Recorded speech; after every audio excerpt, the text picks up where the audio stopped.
you can use Lewis symbols to help model the valence electrons, and then from the symbols, then we can model the bonding in molecules, in covalent molecules. So the Lewis symbol, what it is it's just a model where you use the elemental symbol to represent the nucleus and all of what we call the inner electrons, and then use little dots to model the valence electrons.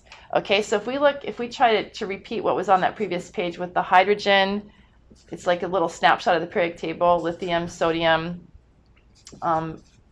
beryllium, boron, carbon, nitrogen, oxygen, fluorine, neon. Up here is helium, magnesium. You should be familiar with all these names and all these symbols: aluminum, silicon, phosphorus, sulfur, chlorine, and argon.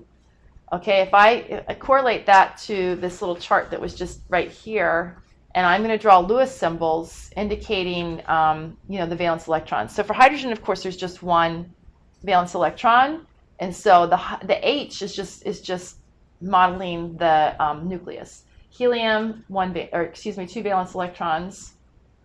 Lithium has two inner electrons, so that would be modeled. The Li is telling me, okay, there's a nucleus and there's inner electrons, and then the valence electron, there's just one. Sodium, there's the nucleus, there's two levels of inner electrons, and then on the third level out, I have one electron. So you see the Lewis symbols look very similar, just the one dot. So that tells me this is going to behave chemically very similar to the others in the same group. Beryllium, there's two.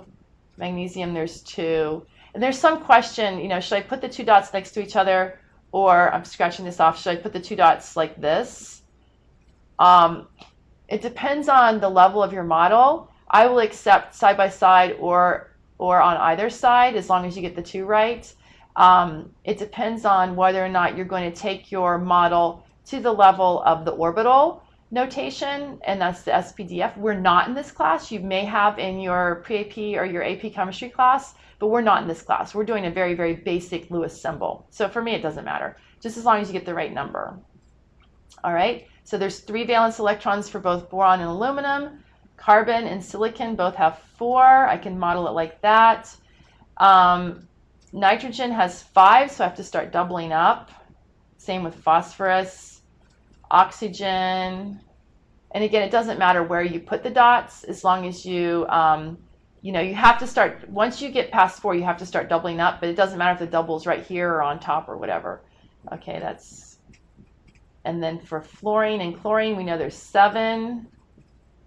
Okay, and I'm putting them in different places to show it doesn't really matter. I have the, 7, 2, 4, 6, 7.